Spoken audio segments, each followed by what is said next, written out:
Assalamu alaikum. Welcome to Chemistry Kali. In this video, we will discuss the admission policy which is released by any university for the admissions in 2021. That on which criteria the admission will be given. और हम आज ये भी discuss करेंगे तो कौन से तरीके हैं जिनको यूज़ करते हुए या जिनको मद्देनज़र रखते हुए हम अपने एडमिशन के चांसेस को बहुत ज़्यादा पॉसिबल बना सकते हैं। तो कुछ पॉलिसीज़ हैं जो कि इस बार आई हैं और वो बहुत बेसिक हैं। 3 मेन पॉलिसीज़ हैं, मींस बेसिक उसके पॉइंट्स हैं, उनको डिस्कस करते हैं। तो उसके बाद आपके जितने क्वेश्चन होंगे मैं उनको आंसर करूँगी। फॉर एग्जांपल कि आप कहेंगे ये फॉर्मूला यूज़ करके अगर ये मेरिट स्कोर बन रहा है एंड देन इस मेरिट स्कोर को यूज़ करते हुए कैसे एडमिशन होगा, तो इन सब क्वेश्चंस के आंसर मैं इंशाल्लाह दूंगी आगे। तो फर्स्ट ऑफ ऑल पहला जो कि पॉइंट है इस पॉलिसी का वो ये है कि admission will be given on the basis of matric percentage. अगर एग्ज़ाम्स जुलाई के बाद हो गए तो अगर, क्योंकि बिल्कुल भी नहीं पता एग्ज़ाम्स की क्या सिचुएशन है, तो जुलाई के अगर बाद होते हैं एग्ज़ाम्स तो मैट्रिक की परसेंटेज पे जो है किया जाएगा। उसका क्या फॉर्मूला है उसको हम आगे डिस्कस करेंगे और अपनी आप उस फॉर्मूले को कैसे कैलकुलेट कर सकते हैं अपनी परसेंटेज के हिसाब से, कैसे आप मतलब गैस कर सकते हैं कि आपको तकरीबन कितना स्कोर करना है, तो हम ये भी आगे डिस्कस करेंगे। सेकंड पॉइंट है कि अगर जुलाई से पहले हो जाते हैं एग्ज़ाम तो इंटरमीडिएट के बेसिस पे होंगे, और अगर मतलब एग्ज़ाम तो होने ही है ना, अगर की तो यहाँ पे बात ही नहीं है, तो आपके मिनिमम 60% होनी चाहिए। ठीक है, तो वैसे भी जो बीई की डिग्रीज होती हैं जितनी भी, उसकी मिनिमम रिक्वायरमेंट 60 होती है और जो बीएस की डिग्रीज होती हैं उसकी मिनिमम रिक्वायरमेंट 55 होती है। बट इसकी फर्दर क्लासिफिकेशन उन्होंने नहीं की है कि क्या बीएस के लिए भी ये पॉलिसी है या नहीं है कि 60 से बिलो पे जो है उनका एडमिशन कैरी ऑन कर दिया जाएगा। तो नहीं, इसके बारे में कोई क्लैरिफिकेशन नहीं आई है, बट जब जो अब तक आया उसको डिस्कस करते हैं। तो अब हमें पता है कि मैट्रिक की बेसिस पे एडमिशन किया जाएगा, जो भी कैलकुलेशन होगी वो मैट्रिक की परसेंटेज की बेसिस पे होगी। बट वो किस तरीके से होगी उसकी जो इन्होंने बताया है वो ये कि 30% आपका मैट्रिक का काउंट होगा स्कोर, 70% आपके एंट्री टेस्ट मार्क्स काउंट होंगे और देन आपका मेरिट स्कोर बन जाएगा।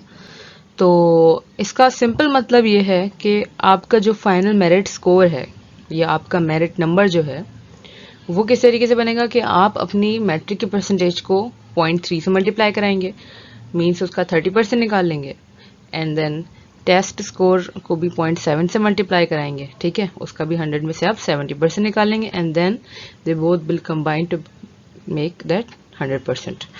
तो फॉर एग्जाम्पल अगर किसी बच्चे की परसेंटेज मैट्रिक में 70 है और टेस्ट स्कोर उसका 100 में से 80 आता है, टेस्ट के बारे में भी अगर आपको इन्फॉर्मेशन चाहिए तो उस पर मेरी वीडियो है, आप चेक कर सकते हैं कि कैसे टेस्ट होता है, सिलेबस क्या होता है, कितने मार्क्स का कौन सा पोर्शन होता है, कौन कौन से सब्जेक्ट कैसे डिवाइडेड होते हैं, तो आप वो देख सकते हैं। ठीक है, तो उसके बाद दोबारा यहीं पे आते हैं कि अगर किसी बच्चे की परसेंटेज 70 है और उसका टेस्ट स्कोर आउट ऑफ 100 80 आता है, तो उसका जो मेरिट स्कोर है वो तकरीबन 77 बनेगा। ठीक है, और एक और एग्जांपल और है कि अगर किसी बच्चे की परसेंटेज 85 है और उसका टेस्ट स्कोर कम है तो परसेंटेज जो उसका फाइनल मेरिट स्कोर है वो 78 बन जाएगा। और सिमिलरली अगर किसी बच्चे की मैट्रिक परसेंटेज 81 है और 68 उसका टेस्ट स्कोर है तो उसका जो फाइनल मेरिट नंबर है वो 72 बन जाएगा।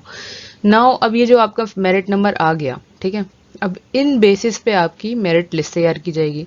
जिसका मेरिट नंबर सबसे ज़्यादा, ठीक है, मींस मेरिट स्कोर जिसका सबसे ज़्यादा उसका मेरिट नंबर 1, जिसका उससे कम उसका मेरिट नंबर 2। अब इसकी सारी एक्सप्लेनेशन के अब मेरिट लिस्ट बनने के बाद कैसे एडमिशन होता है ये भी मैंने एक्सप्लेन किया हुआ इस वीडियो में, आप ये देख सकते हैं। ठीक है, तो यहाँ पे जो सबसे बड़ा एडवांटेज होता है, क्योंकि पहले एनईडी में जब पिछले साल से पहले, क्योंकि लास्ट ईयर भी कोविड की वजह से पॉलिसी इनको चेंज करनी पड़ी थी, तो तब क्या होता था कि ओनली आपकी इंटरमीडिएट की जो है परसेंटेज पे एडमिशन दिए जाते थे, जो कि एक बहुत बड़ा ड्रॉबैक था कि अगर किसी बच्चे की परसेंटेज कम है और वो एग्जाम में 90 या 99 भी स्कोर करता है तो उसको फील्ड नहीं मिल सकती थी अच्छी, बल्कि एडमिशन ही नहीं मिल सकता था। क्यों? क्योंकि प्योरली इंटरमीडिएट की परसेंटेज पे डिपेंड करता था आपका एडमिशन। बट ये बहुत ही अच्छा मौका है, लास्ट ईयर भी बच्चों के लिए बहुत अच्छा मौका था, ये वाला मौका भी बहुत अच्छा है। इसमें ये चीज़ अच्छी होती है कि एनईडी में एक कम परसेंटेज वाला बच्चा भी एडमिशन ले सकता है, क्योंकि टेस्ट स्कोर का वेटेज बहुत ज़्यादा है। पहले वेटेज था ही नहीं टेस्ट स्कोर का, ओनली इंटरमीडिएट परसेंटेज। तो ये आपके लिए गोल्डन अपॉर्चुनिटी है। अगर किसी की परसेंटेज, क्योंकि पहले 75 से बिलो पे अच्छी फील्ड मिलना नामुमकिन था। वैसे तो 80 बिलो पे अच्छी नहीं मिलती, बट 75 टू 80 पे बेहतर फील्ड मिल जाती है, बट बेहतरीन फील्ड्स जो होती हैं वो 80 अबव पे मिलती हैं। तो पहले तो ऐसा मौका था ही नहीं कि अगर किसी की 72 या 71 है तो वो अच्छी फील्ड ले सके। बट अभी बहुत गोल्डन अपॉर्चुनिटी है आप लोगों के लिए कि अगर किसी की परसेंटेज 60s में भी है, 65, 68, 69, वो अच्छा स्कोर करके अच्छी फील्ड ले सकता है।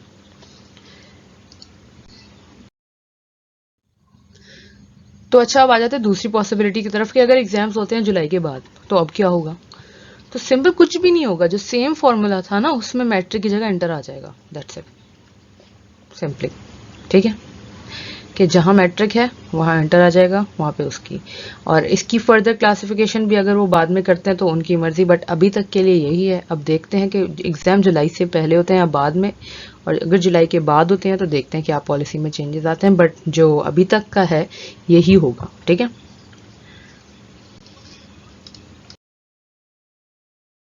इसके बाद टेस्ट का सिलेबस क्या होगा, कौन सा पोर्शन ज़्यादा इंक्लूडेड होगा, क्योंकि लास्ट ईयर भी सिलेबस में कुछ अमेंडमेंट्स थी, तो उस रिलेटेड इस बार भी कुछ इस तरीके का होगा। तो वो हम नेक्स्ट वीडियो में जिक्र करेंगे उसका इंशाल्लाह। तो अब तक के लिए thank you so much, good luck. अगर कोई आपको क्यूरी अभी भी है तो आप कमेंट सेक्शन में बताएं, ईमेल करके बताएं। सबसे बेस्ट तरीका होता है आप ईमेल करें, जिससे हम बहुत ही मतलब इजीली बता सकते हैं। ठीक है, तो thank you so much, keep watching.